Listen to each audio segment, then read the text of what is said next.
Deborah Chiachu. Good morning. Good morning. You have a school zone violation on Only Street. Do you want to hear my story? First of all, I agree with the other man who said that he complimented you on your on just the way you deliver the law. Because for me, the law is either yes or no, and that's it. But you make it very understandable and almost approachable, because it's not a very approachable subject, if you ask me. I want to tell you something, and I know you're not trying to butter me up. Oh, I'm not. I just want to explain my temperament and how I handle it, because sometimes I'm criticized.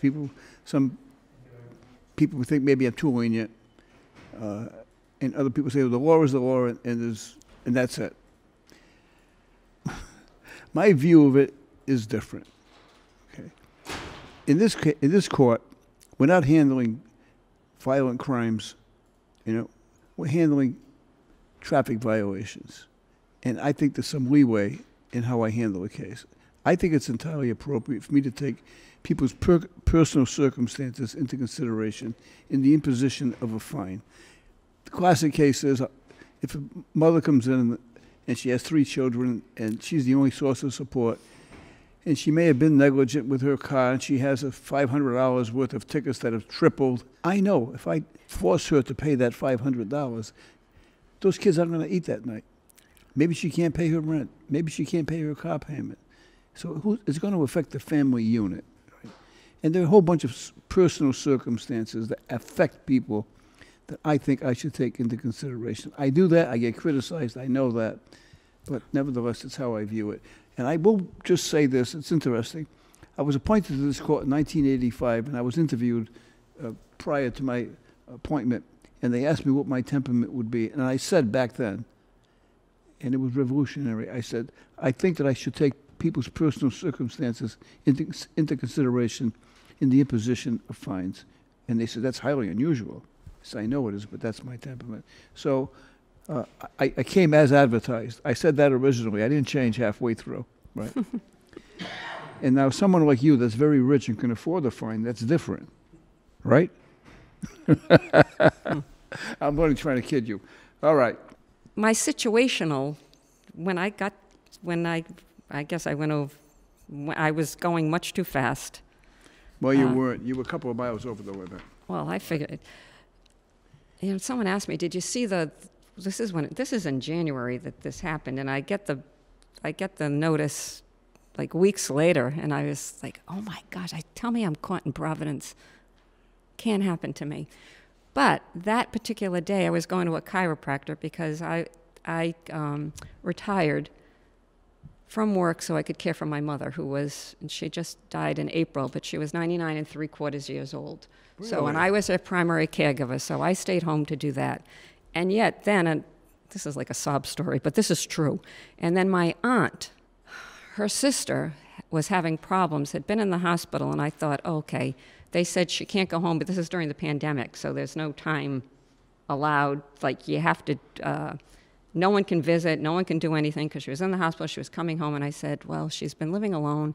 I've got to give her a chance. They're telling me she shouldn't be living home alone. She should be supervised. And I thought, okay, I'll take that chance. I'll supervise her. So I was going from caring for my mother to then caring for my aunt, and the same, like, this is for 2 months I was doing this, and of course, like, I had to go to a chiropractor because my body was killing me, and I was late for the appointment, and I took Olney, and I thought I was following this car in front of me, and the next thing I know, I get the citation, and I thought, oh my gosh, here I go. So it's like a sob story, I'm telling you, but it is the truth. As you were telling the story, I had flashbacks. You're telling the story about taking care of your mom and taking care of your aunt. My dad was one of 10 children, and his oldest brother's name was Luigi. And my father was in the middle, and the one next to him, his name was Giuseppe. We call him Pippi.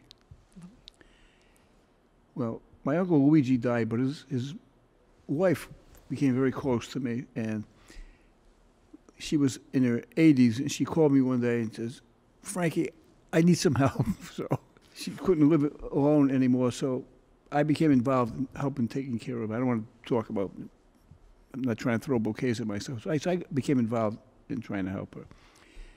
And then my Uncle Pippi, who I loved, he couldn't live alone anymore, so we worked out, we got him some help, and we got him an apartment on the first floor, and we brought him food and everything else. So every day every morning I would bring breakfast to both of them. I'd see Pippi and I'd see Jenny. Her name was Genevieve. Pippi and Genevieve, Pippi and Genevieve. And Jenny lived to be 100 years old. 100 years old. Mm. And Pippi, unfortunately, Pippi died at 92. But I did that for about 5 or 6 years. So I know the deal going back and forth. You know, it's a very rewarding thing. Some people say, why'd you do that? You know, and there's no answer why you do it. You do it because you think it's right. You know? So when you were talking, I had all these flashbacks about that. Anyway, I was going to start telling you stories about their life, but we'll be here all day. I'm going to reward you for taking care of your family.